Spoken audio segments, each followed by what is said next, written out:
Welcome to Philly Prime. I'm Dave Schratweiser. Big week in the political world in Philadelphia and Pennsylvania this week and across the country for that, for matter of fact. And the big anticipated red wave didn't happen.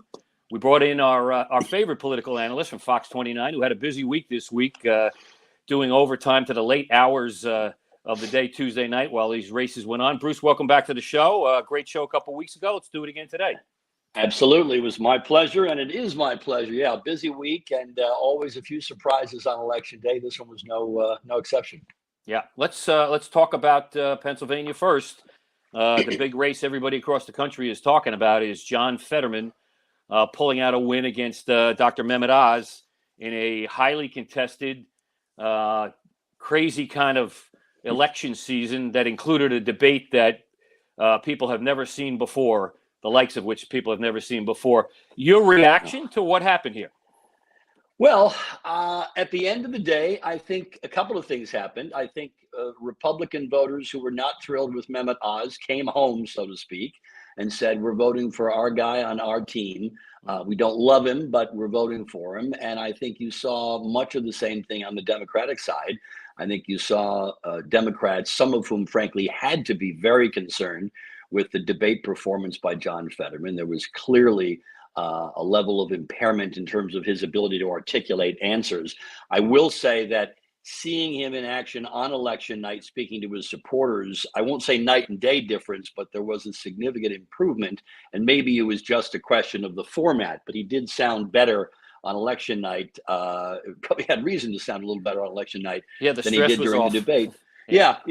But I do think there are voters on the Democratic side who said, listen, this is not a perfect scenario by any means, but I think I know how this guy is going to vote, and it's in line with my views and my wishes, and so I will vote for him and hope that the improvement after that May stroke will continue, and by the time he's in office, he'll be able to better articulate his answers. Again, the doctors have indicated this was not a cognitive issue. It's not that he can't understand what's going on.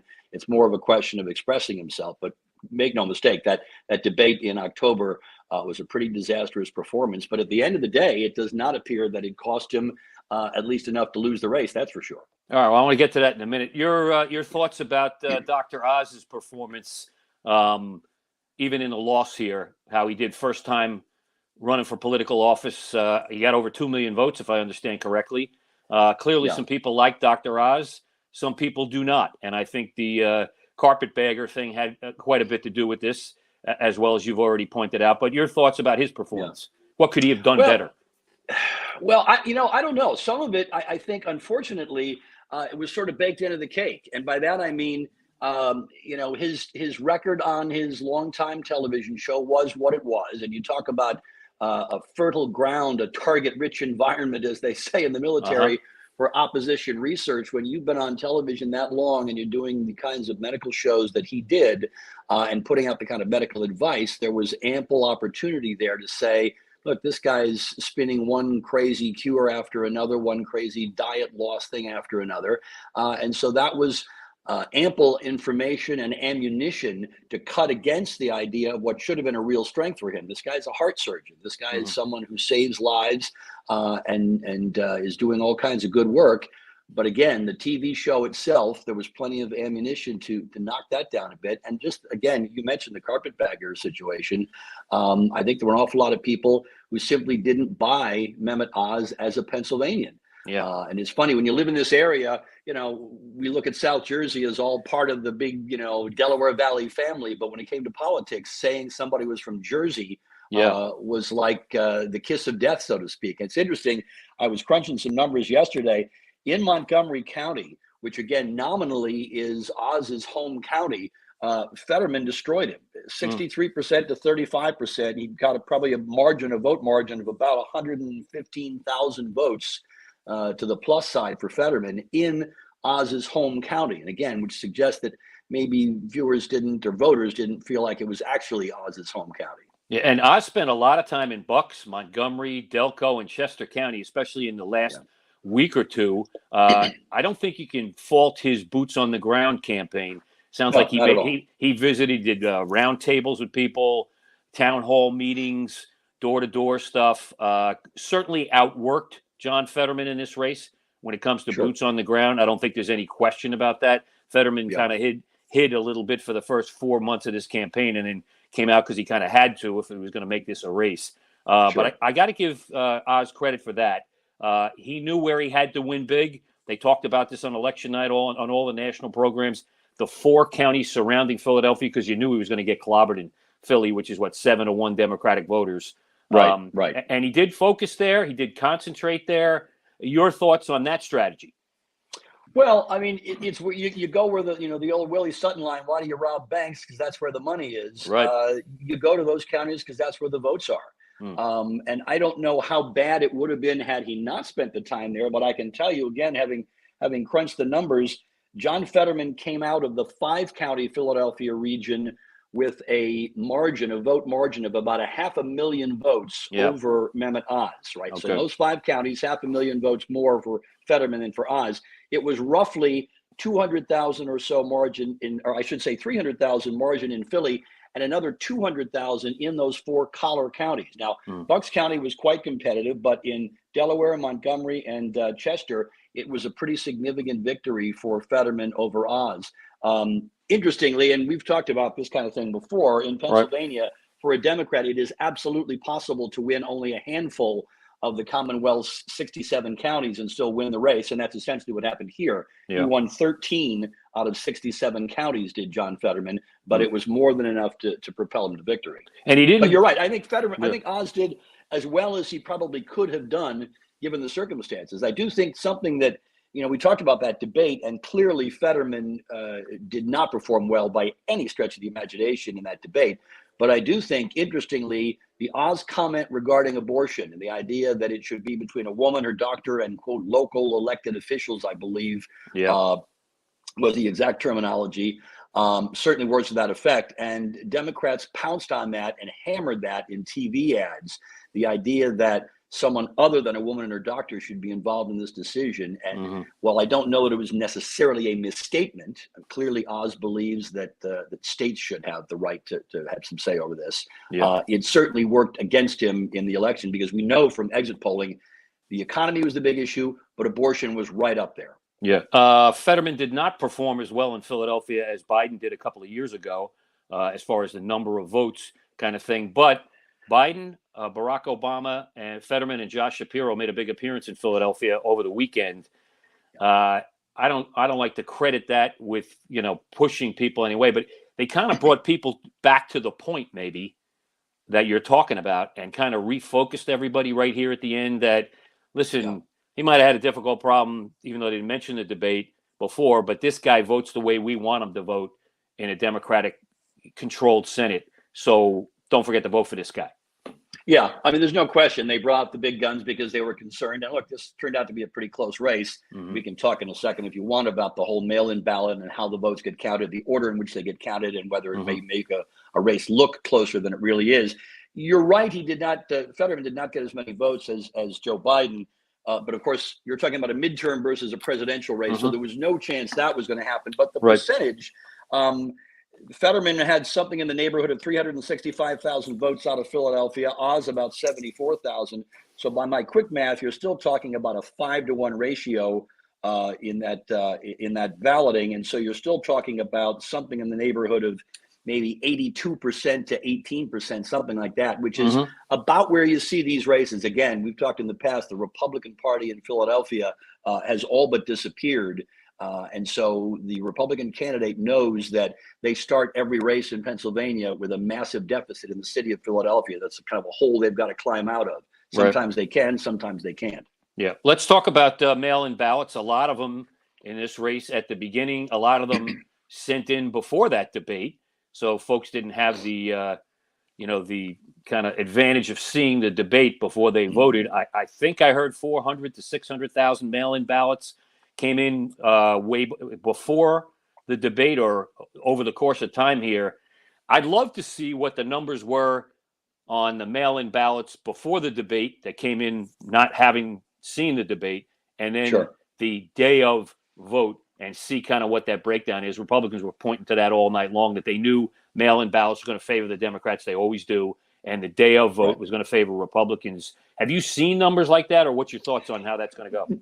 No, I think to me, the interesting calculation or comparison would be mail-in votes that came in or were at least sent in prior to the debate versus mail-in votes sent in after the debate. Because, of course, in both of those cases, you get a little better apples to apples. We always, as you pointed out, we always know that day of voting is going to be heavily Republican, mail-in voting heavily Democrat. And so, but it would be interesting to see within the Democratic, the overwhelmingly Democratic votes on mail-ins, was there a difference once you saw the debate? Did that matter much? What we do know about the mail-ins, of course, is that what we expected, and that is that Mehmet Oz was looking, we now know, artificially strong on election night as the votes are being counted. And sure enough, it was very close. But I guess, when you really look within those numbers, the Fetterman camp had to be at least fairly optimistic, thinking to themselves, we're right in this. In fact, we're actually up by 10, 20, 30,000 votes deep into the evening. And we know that the mail-in ballots, which because of how they have to be processed under state law, get counted last. We know that we're going to overwhelmingly win those mail-in ballots. And the numbers that I think I saw in Philadelphia, something like, and the Secretary of State's office breaks this down. I think the last numbers I saw were something like 88,000 mail-in ballots for Fetterman, 6,000 for Mehmet Oz among the mail-ins. So the Fetterman camp knew that these late counted votes were going to be heavily in their favor. And sure enough, with every update, even as we saw it on election night, late in the evening, every new update was a little better looking for Fetterman. And of course, that margin has continued to grow now up to a couple of 100,000 votes in what had been 10, 20, 30,000 votes. So they knew that the mail-in ballots were going to be heavily in their favor. Okay, two final questions on this race. Then I want to go to Josh Shapiro's big win in the governor's race. At the end of Mehmet Oz as a political candidate, or do you think he tries this again at some point? Your thoughts? He didn't run a bad race. He ran a pretty good race, if you ask me. And he did get 2 million plus votes, I believe. So is he a viable candidate in the future?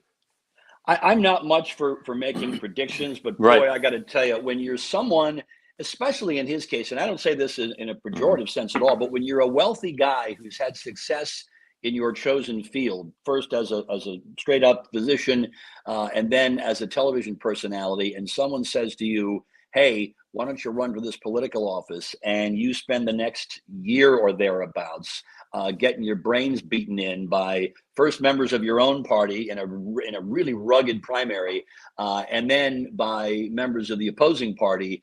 And in the end, you've spent an incredible amount of time, effort, and money, most of it not your own, but still. And at the end of the day, you don't win. Boy, oh boy, it'd be hard for me to think that he viewed this as such a wonderful experience that he'd want to dive right back in and do it again. I would frankly be shocked to see him run for office again. Obviously, anything can happen, but it's hard to view this, if you're Mehmet Oz, as, boy, what a great experience that was. Publicly, he'll tell you it was great to see and meet and experience all these folks out in the campaign trail, and I don't doubt that for a minute. But it's a rough way. I love Pennsylvanians, it's a rough way to spend your time when you've got an otherwise wonderful life going on. All right, so switch over to the other side. Call it what it is. John Fetterman won in a key race that the Democrats had to have to at least maintain control of the Senate, if they do, and or have, which is still up in the air. Oh yeah, as we speak, that could go any way. And what you have to be worried about here is obviously a runoff election in going on in Georgia between the two candidates there, Warnock and Herschel Walker. That's December 6th, so that's a month away. And there's two different. And there's two different races. One as we speak, there are two different races in Nevada and Arizona that are still up for grabs. And depending on how those races go, that Georgia race might not be as important as we all think. But but again, all that's still in play. The votes are still being counted there. We're going to get to that in a minute too, because that's what everybody's talking about, is how votes are counted in this country. And I have to tell you that it blew me away. The lack of efficiency here is incredible. And we'll talk about Florida, how they count votes, and Arizona, how they count votes in a little bit. But your thoughts about John Fetterman? How does he get treated when he goes to Washington? He potentially could be one of the guys who kind of saved the day here. I mean, he had a lot of support, he had a lot of money dumped in, all that kind of thing. But Sure. how does he position himself as a United States Senator from the state of Pennsylvania? Well, it's interesting. If you saw some of the ads that Fetterman put out, they were very critical of Washington. And of course, when and that's sort of the end of the sentence, Right. Washington is dysfunctional. Washington is doing this, that, and the other thing. Look, nominally, his party, the Democrats, obviously have the White House, a narrow margin in the House, and a razor thin margin in the Senate. So when you talk about the dysfunction and the troubles and problems of Washington, it's hard not to look at that and say, well, you guys are in charge. So he's sort of running against the Washington culture, which is a typical thing in politics, of course, Right. but it does sort of suggest he's critical in a vague, opaque sort of way toward his own party. Look, he's going to be a freshman, and so the usual advice they give freshmen, whether they're in the Senate or the House, is kind of keep your mouth quiet and keep your ears open. Given what he's gone through medically, I suspect he may be even more likely to be doing that and kind of, watching and listening and learning as opposed to going out there as a big firebrand and giving all kinds of speeches. I'd be shocked to see that. But look, he is a fairly reliable vote for Republican policies. He's not going to be a sort of a super moderate Democrat, almost conservative Democrat like a Joe Manchin, who's constantly going to be the burr under the saddle of Democrats as they try to pass legislation. So again, we don't know that he'll be in the majority or the minority yet, but I suspect the wise choice would be kind of keep your head down, do the work, and move forward. It's going to be fascinating to see him, a guy who's used to wearing cargo shorts, hoodies, and Dickies work shirts on the Senate floor. I have to tell you, one of the more bizarre. I don't think that's going to happen, but go ahead. Seeing him in a suit, right? Seeing him in a suit at the debate was a shock to the system right there. So he is not the usual candidate or office holder, that's for sure. And we know energy is a big topic in Washington these days, especially given gas price and things like that. He might also have to deal with that flip-flop at the end on fracking. His explanation was that we've improved the environmental conditions and regulations on fracking since I made my prior statements that I was opposed to it. Multiple times he said that. So where does that put him if the Republicans somehow drag that energy issue back to the forefront? What does he do if something comes up on the Senate floor? Well, that's a good question. I mean, most of the fracking, or a lot of the fracking anyway, I think really turns out to be more of a statewide issue. Right. What the state government will allow and won't allow with regard to permitting and that kind of thing. So I don't know how much it would come up, but look, he's sort of locked in now in terms of supporting it. Both of these guys in the debate had their moments of flip-floppery on the subject of fracking. I like that word. Oz comment. Yes, I'll coin that one. Is that a Gordon word? It is. Yeah. Yes. As you recall, the Oz comment was essentially that there were health risks, and once those were figured out, then he would be supportive of and is supportive of fracking. Well, I'm unaware of any studies or surveys or medical reports that have said, yes, fracking is absolutely perfectly fine for everyone's health in the area. And yet there he is on the right, quote unquote, side of fracking for Pennsylvanians. Yeah. But again, the guy who's going to be in the Senate is John Fetterman, and he says he supports it, and we shall see how it plays out. But again, I think it is mostly a state issue with regard to permitting and so forth. So don't know that he'll have to make a stand on that one way or the other. But we'll see. All right, let's shift gears a little bit here, Bruce, and go to the governor's race. Josh Shapiro ran a hell of a race. Won big, huge. In fact, was one of the big talking points in the governor's races on national programs on election night. You kind of, had a pointed opinion on the race run by his opponent, Mr. Mastriano, on election night. I saw you and Jason Martinez at the big board there, at the Bruce board, talking about that. Give me some reflections on that race. Well, it's a couple of things I would say. First of all, Mastriano was a Donald Trump endorsed candidate, as was Mehmet Oz. And those looking at election night and saying it was not a particularly good night for Donald Trump look to Pennsylvania first and foremost when they make that comment. Look, Doug Mastriano is, by all rational and objective measures, a pretty far right of center candidate. It's neither good nor bad. It just is. That's where he is on the political spectrum. And in order to win in a state like Pennsylvania, you simply have to reach out to the middle. The usual calculus is in your primary, if, say, you're a Democrat, you appeal to the liberal wing of the party because they're the folks who vote in the primaries, and you assure them that you'll do X and Y and Z, and they vote for you. And then once you get to the general election, you've won your primary now. You've satisfied the liberal wing of your party to get to the general election. Now you have to reach out to the center, and now you have to moderate your positions some. And in this case, the other way around. You start out very conservatively in your primary, and you establish that you're the more conservative candidate. You win your primary. And in this case, he won in a landslide in that primary, but never, ever made any attempt to move to the middle, to moderate any positions, to even throw that sort of fig leaf, to put the fig leaf on to say, I'll try and do this. I'll try and reach across the aisle or anything like that.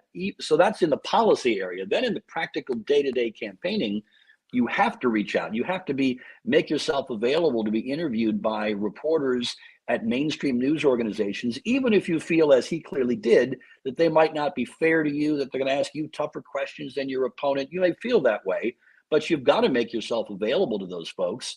Otherwise, you don't reach any of those voters in the middle. Mastriano never did that, never agreed to a mainstream news organization moderator for a debate. And so under normal circumstances, someone who clearly trailed in the polls, as he did, would be clamoring for as many debates as possible. Sure.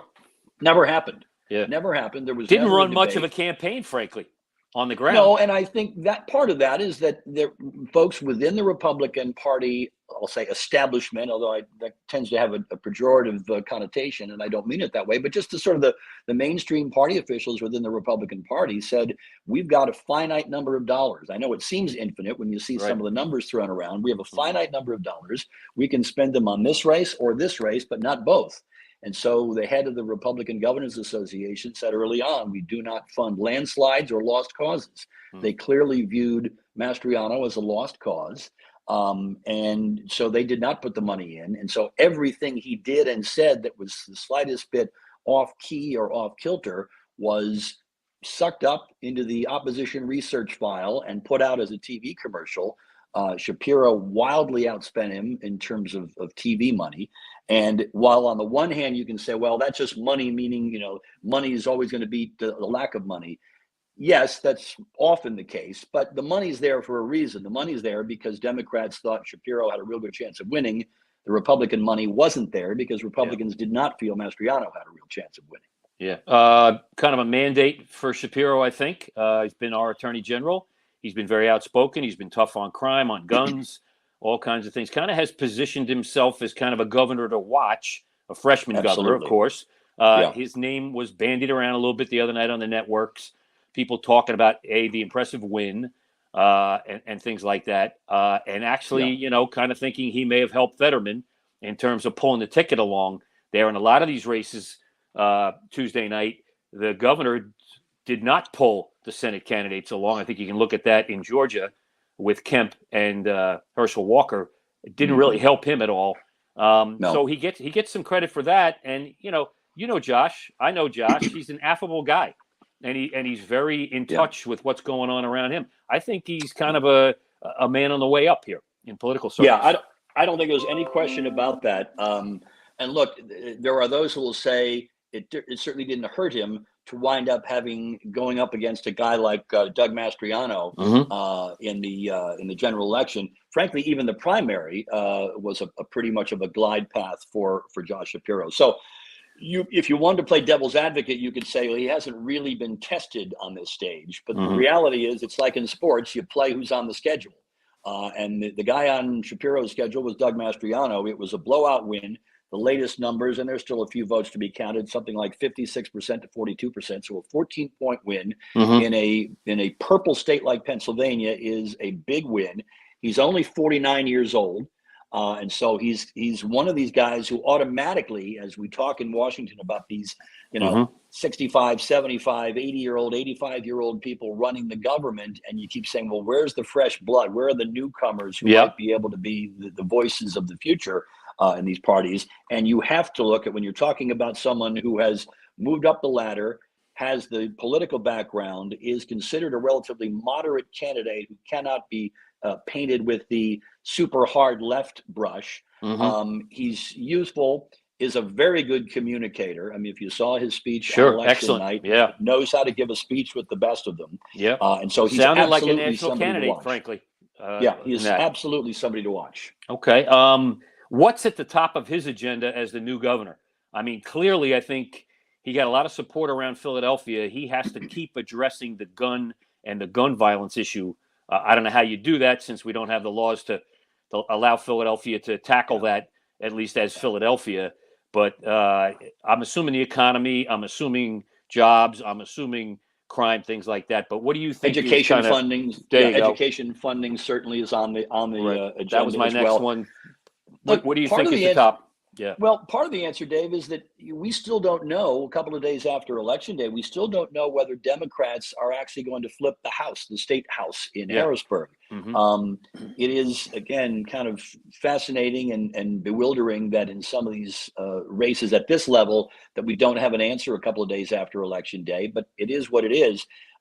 Democrats, several of them are saying, hey, we flipped the House. And the organizations, the news organizations like the Associated Press, who generally make those calls, they sort of announce them. It's not they're not deciding who won, but they're announcing who won based on what the numbers are saying. They haven't gone that far yet. So we still literally don't know whether Democrats or Republicans are in control of the House. We do know the state Senate will remain in Republican control. So there's only so much that a governor can do if he doesn't have complete control of the legislature in Harrisburg, obviously. But if Shapiro has the House, it does give him some additional bargaining power because, frankly, if Democrats don't win the House and Republicans can remain in control of the House and the Senate, then essentially Shapiro spends his time on defense. You know, he's got a veto pen where he can stop legislation that the legislature puts forward and sends to his desk. But it's awfully tough to get anything proactively done when you don't have control of either chamber. So it will take a few more days at least to find out whether he's got the control to do much of anything that he really wants to do,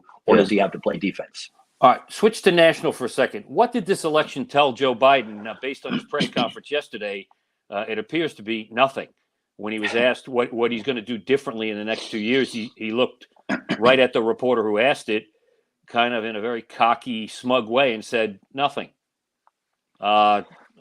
Should he not take a message here? My fear is that that politicians tend to take the wrong message from just about everything they do. I hearken back to the first term victory for Chris Christie in New Jersey when he beat John Corzine. Right. And I remember vividly that the polling there was very clear that a significant percentage of the Chris Christie vote was very clearly an anti-John Corzine vote. In other words, as long as your name wasn't John Corzine, I'll vote for you. And yet, when Christie won that race, you might have thought that he had won a 90-10 super mandate from voters who were absolutely thrilled with him as a candidate. Right. And so I do tend to think that candidates in general either take no message away when they should have, or take the wrong message away.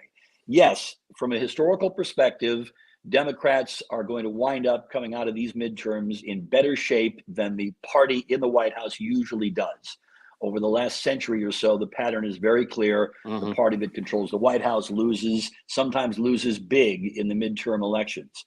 That is not going to happen this time, even though it's possible they could, by a narrow margin, lose both the House and the Senate. Correct. It's not going to be the shellacking that has happened in the past. So yes, technically, they can view this as a good night. But speaking of Chris Christie, as he pointed out on the air, I think it was yesterday, I heard him saying, there's only so much bragging you can do if you're a Democrat to say, well, we did a lot better than expected. Well, that's right, but you lost the House and you lost the Senate. So don't do too much bragging about how well you did. Yeah, so wait till all wait till all those committee investigations begin, especially in the House. Kevin McCarthy's already promised quite a few investigations, probably half a dozen, some of which the president also was kind of smug about that when asked yesterday about whether he expected he or his family to be investigated. So let's see where they go if they do, in fact, get control there. But let's talk about the big elephant in the room here. What the hell's going on with the vote counting in this country? Florida, 7 million people. By the way, Ron DeSantis and Marco Rubio might be the other big talking point, are the next big talking point in national politics, and could interrupt the Donald Trump run in 2024. I don't know if that's going to happen, but let's talk about the vote counting. 7 million votes in Florida counted the result by like 10-15. 2 million voters vote in Arizona, and we're Thursday, for folks, we're taping this on a Thursday. They still have to count between 400,000 and 600,000 votes. What the hell's going on out there? And it's not the first time. This is Maricopa County again. Right. This is like the third or fourth election in a row. Hello, folks. Get this right, will you? I mean, that gives gasoline on the fire to folks who want to dispute elections. You're handing them that. Why? Yeah. Well, I mean, one of the things we know is we talk about these as national elections, but these elections are literally run at a county level. Yes. Individual counties, hundreds and hundreds and hundreds of individual counties, and they run them the way they see fit. I know, for example, in one state at least, and the state in question escapes my memory at the moment, but in one state at least, they were still doing the mail-in ballots under a premise that if it was postmarked by election day, it was going to count, which means for the next 3 or 4 days after election day, votes were still coming in that had been, legitimately under the deadline, but by definition, you weren't going to have a final count. Now, obviously, in the case of Florida, one thing that helped, again, doesn't completely explain it, but one thing that helped is you had blowout elections. The closer these things get, the more pressure there is. But you're right, the technology exists in this day and age that it should not take anywhere near this long to get some of these things counted. And again, some of it's a function of mail-in ballots and the deadlines by which they have to actually get in to be counted. Even in Pennsylvania, look, the legislature made the decision, and this was a Republican-controlled legislature, this goes back to 2020, made the decision that mail-in ballots may not be processed. That is, just opened up, separated out the envelopes, get them flattened out. Remember, you have hundreds and hundreds and hundreds of thousands of these things. They cannot do that until election day. Yeah. Now, there's a school of thought that would say, if you have to sequester some people so information doesn't leak out, then so be it. Yeah. But, put them in a couple of hotel rooms or whatever, but say, all right, we're going to start 3 or 4 days ahead of election day processing these ballots so that we can get them in and get them counted in a reasonable fashion. And it's not deep into Wednesday or Thursday or beyond when these things are being counted. Because what we know, Dave, is that because of the stigma that Republicans have placed on mail-in ballots, and because of the popularity of that within Democrats, there's all these votes are out there and they're heavily weighted toward Democrats. So what happens? On election night, it appears the Republican is winning. Then the mail-in ballots get counted second, even though those votes may have come in long before election day, they get counted last. Right. So it appears that there's some big miracle comeback from the Democrat. And in the case of some Republicans, they think it's a little too miraculous and they start making claims of fraud. Right. It's a built-in bug in the system. Some states count the mail-in ballots first and then count the day of. So it's different all over the country. But does this give rise to folks? I heard DeSantis say this the other night on TV after he won. Does this give rise to the Congress taking a look at, hey, let's at least take a model that we know works and is efficient and gets this done and pass something that says to the states, let's all get in line and use the same setup here. And again, it's always up to the states to govern this. In fact, in Arizona, the woman who's running for governor is also the Secretary of State in charge of the election. That's a conflict of interest. She should have declared it as such, and somebody else should be on top of that. But having said that, do you see a move to do a national model for how you ought to count votes in your state? Well, on the one hand, it seems to make sense. One system sounds logical. On the other hand, the counter argument is one size fits all has never worked for we're all a different. For a union of 50 states. And ironically, the suggestion coming from a Republican Party that generally speaking favors states' rights. Don't give us this federal government mandate, this top-down mandate. Let states decide what's right for them. And in some cases, you have states, I think Washington and Oregon, for example, I believe Hawaii, they've been doing mail-in balloting almost exclusively now for a number of election cycles, seemingly without much trouble. So some of these states seem to be able to get it right. Others are still having all kinds of challenges with it. So the short answer to your question is there's some logic in having one system that works. On the other hand, I don't see it happening because I think every state is going to say, we don't need Washington telling us how Right. to do our elections. Right. Yeah. Interesting. Let's play this scenario you played at the beginning of the show about the Senate, the U.S. Senate. Let's say that this all kind of makes its way out in the next day or two, and we're at a position where Herschel Walker and Warnock are up against each other December 6th in a runoff election. What's it going to be like to be in Georgia for the next 30 days? I mean, I'm assuming we have busloads of politicos who are going to like make appearances like daily or multiple times a day, and the amount of money being tossed in there. I mean, they were already, pushing HerschelWalker.com and, Warnock.com, and I'm making up those. I'm not sure that's their websites, but I mean, that you can contribute. But people are already begging for money in that race. How does that shake out? Well, a couple of interesting points. First of all, it's worth wondering whether in Georgia, if you're going to have a 50% plus one vote rule for getting through the general election, that is to say, the reason we're heading to a runoff is that in Georgia, it's not just winning the plurality, that is to say, the most votes. You have to get 50%, you have to get more than 50% of the vote. It's 50% plus one vote, and you win the general election. Otherwise, you go to a runoff. Now, in the case of Georgia, there's a fellow by the name of Chase Oliver, who was the Libertarian candidate. He gets about 2% of the vote, which means the other two candidates, Warnock and Walker, split the other 98%. They're both 49%, give or take. And so neither one of them hits the magic 50% plus. So now we go to a runoff. If, for example, you did what they do a variation of in, say, the state of Alaska, which is one of the reasons that their race is taking so long to count, is this ranked choice voting, which means you vote for your favorite candidate and you say, okay, if your favorite candidate doesn't win, who's the next candidate who you could live with, who you think is the legitimate candidate, the better choice? And so if you did something like that in Georgia, you might be able to resolve this on election day or within a few days after election day. In other words, here's the vote for Warnock, here's the vote for Walker, but of the 2% that voted for Chase Oliver, Oliver's now out of this. Of those Oliver votes, what percentage would have gone for Walker? What percentage would have gone for Warnock? One or the other would have won. One or the other, by definition, by math, would have gotten to that 50% level.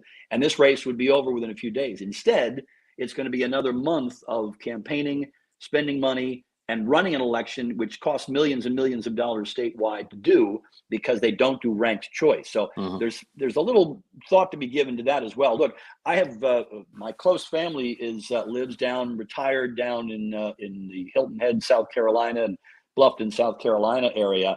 So they are part of the Savannah, Georgia TV market. Right. And the last time I was down there, it was just unending. Every single commercial wall to wall was right. It was Kemp and Abrams and Warnock and Walker and on a loop. And of course that's going to get even worse. It's going to be all about turnout now. Yeah. Talk about the slippery slope here. There will now not be a gubernatorial candidate above them on the ballot. Abrams won't be there. Kemp won't be there. They're on their own. And that, well, of course, think, how does that impact this? I mean, I would think that probably helps Warnock, since Abrams did not perform well, and I believe her political career should now be over. And Walker doesn't have the benefit of Kemp being above him, even though Kemp didn't drag him to election here. Right. What's your thoughts?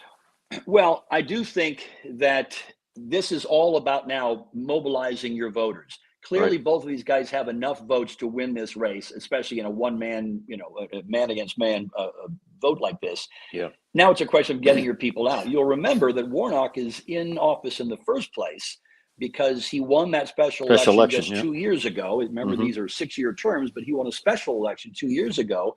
Part of the reason he won that, in the view of many Republican insiders, is that Donald Trump spent weeks and weeks after the November election bad-mouthing the results in Georgia and elsewhere, claiming the thing was rigged, that it was a sham election. And the implicit message to voters seemed to be, go ahead and vote if you want, but it's something of a waste of your time if the system is rigged anyway. And Republican officials, Republican insiders were outraged at those comments. They believed that it cost them both those seats. That Kemp had a big fit about that, right? Didn't he? He and Trump went at it pretty good over that whole issue, right?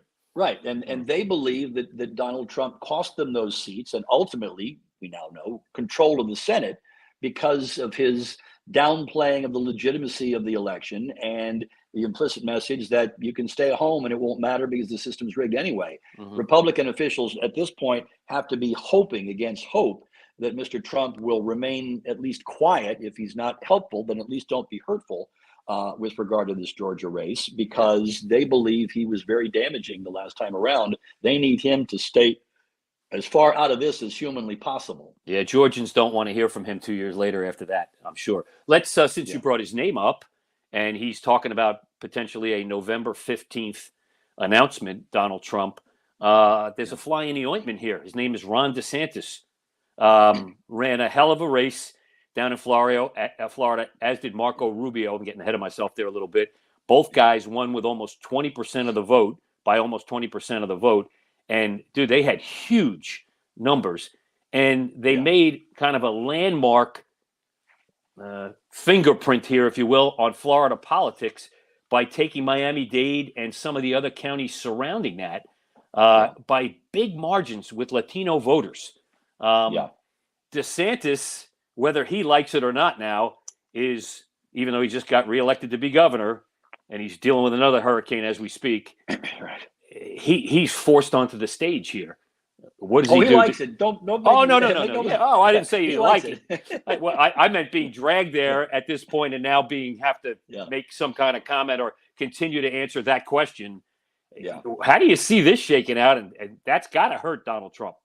Look, Democrats should finally now be disabused of the notion that Florida is a swing state, that it's a purple state. It is not. No, it has been trending red for quite some time now, and they need to understand that and stop throwing good money after bad and chill it unless something dramatic changes. What's interesting, real quickly on the national front, if you had said to me before the 2020 election, a couple of cycles before the 2020 election, a Democratic candidate is going to lose Florida and lose Ohio and win the presidency with some electoral college votes to spare, I would have told you were crazy. It wasn't so long ago the Democrats viewed Florida and especially Ohio as absolutely vital to their hopes of winning the White House. It was the only path to get to the White House. Right. Well, both of those states now are no longer purple. They're both clearly red states. But as red as Florida is, the DeSantis victory is still a major accomplishment. Florida's a red state, but it's not a state where you should theoretically be winning a gubernatorial race by 19 percentage points, as DeSantis did over Charlie Crist, who, by the way, has a legitimate track record, a legitimate candidacy of his own. This was not some third race, bit of fodder, just a sacrificial lamb thrown out there to be clobbered by DeSantis. This was a major victory in a major important state, a state that continues to grow, obviously, in both population and thus electoral college importance and so forth. So there's no question that DeSantis is now a major player. He had a big night on Tuesday night. And in fact, I did not see the video, but I'm told the reporting is that some of his supporters there were chanting 2 more years, 2 more years. They were. As in I watched. 2 more years in Tallahassee. And then on to the White House. And I got to tell you, Bruce, his speech that night was very presidential. He talked about delivering on his promises. We kept it open. We're not woke. We're not this. We're not that. We are this. We are this. And we are this. And he was very proud of it. I thought the speech was presidential. They were chanting 2 more years. So to me, this kind of throws a Molotov cocktail into that race. What happens now, Well, there's been reporting over the last day or so. Now, Mr. Trump has indicated that on November 15th, so just next week, that he is going to be making a major announcement, pretty obviously announcing that he's going to get into the 2024 race. There are some folks within his circle of influence who are trying to convince him to hold off on that right now. Don't get involved. Don't muddy the waters prior, especially to that runoff election in Georgia. Hold off a bit. There's no big benefit in doing it now versus doing it in, sometime in mid-December, for example. They want him to hold off. There's no question that it was not a good night for Donald Trump on election night. Any number of his endorsed candidates underperformed, not just lost, but in some cases clearly underperformed the other Republicans on the ballot in that particular state. So it gives you a little ability to compare and say, well, I lost by X percentage points, but the other Republican on the ballot with me won their race by 3 percentage points or whatever. Mm-hmm. And so you can say, all right, I underperformed relative to the other Republican on the ballot there. And so there were any number of candidates endorsed by Donald Trump who did not fare well. And there are those within the party, again, always off the record, always quiet, because if you speak out against Mr. Trump publicly, you will be excoriated. You will be just absolutely carpet bombed by the former president and his supporters. And so it's all off the record, but there are plenty of folks saying this guy has pushed candidates who were not the strongest candidates, and we wasted some Senate seats in particular that we should have won, and we either didn't win or are not likely to win when the votes are all counted because we let Mr. Trump dominate the playing field here with these endorsements. So DeSantis has so far shown no willingness to back down. I would be stunned if when Donald Trump says, yes, I'm running, that you're suddenly going to hear Ron DeSantis say, oh, well, in that case, I guess I'll just wait my turn and I'll sit the 24 election out. He's obviously not going to make any kind of announcement, DeSantis, that is, for quite some time anyway. But there's no indication he's afraid of running against Donald Trump. And you can't see the two of them on the same ticket. I mean, that would be a real primo move, but I just don't see those two personalities meshing together. Yeah, the challenge among others is that, and this is always the challenge, of course, you have these, you and I are running against each other. We say all kinds of horrible things about each other, say in the primary, and then you win, and suddenly now we're going to team up. You're going to choose me as your running mate or whatever. Right. The hypocrisy just screams. Yeah, the kumbaya moment. Yeah. Mm-hmm. Right, that nobody believes, right? We've been calling each other every name in the book for 3 months, and now suddenly we're going to team up together and be pals on the campaign trail. Trump in particular, DeSantis has been smart, and he has held back any sort of overt criticism of Trump. But Trump, you noticed just a few days earlier, had referred to him as Ron DeSanctimonious, as opposed to DeSantis. So Trump is already getting ready with the name calling and so forth, and so I'd be shocked if that pairing were to ever come about. All right, do me a favor. Let's do a quick up and comer, one line on each person here. Josh Shapiro into the future. The arrow is absolutely pointing up. He's young enough to be exactly what Democrats believe they need when you've got someone as old as Joe Biden in the White House right now. He's the kind of age group and ticks all the other boxes as well. I think he's clearly got an up arrow by his name. Governor Whitmer in Michigan, I believe, who did very well in her race, even though the Republican was expected to give her a bigger battle. Yeah, also the arrow is up on her. She is, again, someone who is a little more youthful. Like Shapiro, these folks are all sort of telegenic. They look good and sound good in front of a camera. Michigan is a sizable state with some real heft to it. And so if you're running for governor there and you're successful there, you're absolutely in the national conversation. Noem, what do you think? Interesting. I think she's, could she be tabbed as sort of a vice presidential, as a running mate? Right. Theoretically, I would be if again we had DeSantis or Trump as the nominee for the Republicans in 24. I might expect someone like, for example, a Carrie Lake. I was going there next. Out of Arizona. Yeah, I think maybe Carrie Lake might be the impressive. Choice. Win or lose, an impressive race, TV personality. So obviously we favor her a little bit more, but definitely knows how to deliver a message and gave this one hell of a fight in Arizona. Yeah, well, I think she would be more likely than Kristi Noem, I think, to be maybe the vice presidential choice. And again, relatively youthful. Again, we have to keep saying that term relative because the folks who are running Washington right now are mostly in their 70s and up. And so anybody even in their 50s is considered a kid by these standards. All right, Marco Rubio, before we get to DeSantis, I'm assuming at least one thumb up, maybe two. Well, I mean, again, I think because of the guy in his own, actually two guys in his own state, Trump and DeSantis, I think Rubio, who again is a relatively youthful guy, but any presidential aspirations that he has right now or had, I think are getting kind of pushed to the background. I don't see him overtaking DeSantis in popularity in Florida itself. Obviously, he's a legislator. DeSantis is an executive, and the executive has all kinds of powers that the legislator doesn't have to be able to make headlines and make news and be shown in a real leadership position as opposed to being one of 100 senators. So I think whatever aspirations he has have to be pushed to the background now with DeSantis in the lead. VP candidate, maybe? No? Again, I think it's more likely that you get a woman like, again, perhaps a Noam, perhaps a Carrie Lake.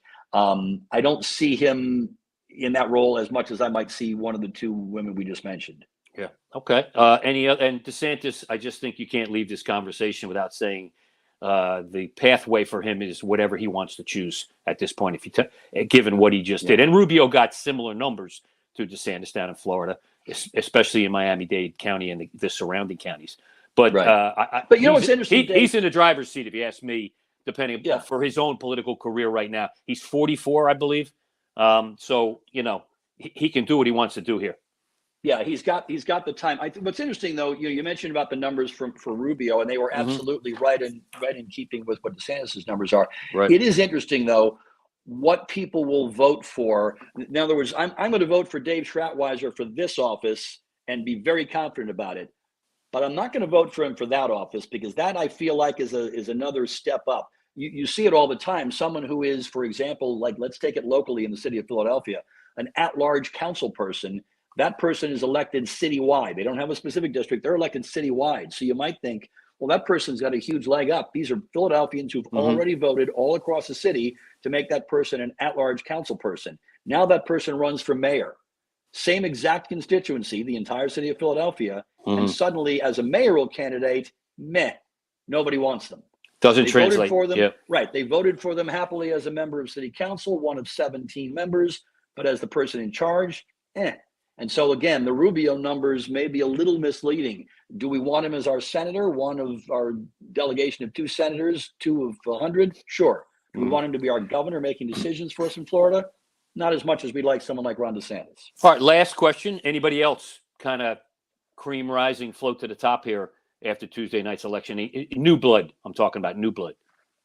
Yeah. Wow. Off the top of my head, I can't really think of too many. Yeah, I think we hit them all. I think we hit them all. Yeah. I think the legitimate names are kind of already out there. What's going to be fascinating, quite frankly, is if/when Donald Trump decides he's running, that could easily impact Joe Biden's decision on whether he wants to run for a second term. There are plenty of Democrats who are saying, privately at least, they're not going to say it publicly in most cases, but privately, man, Joe, it's been great. It's been wonderful.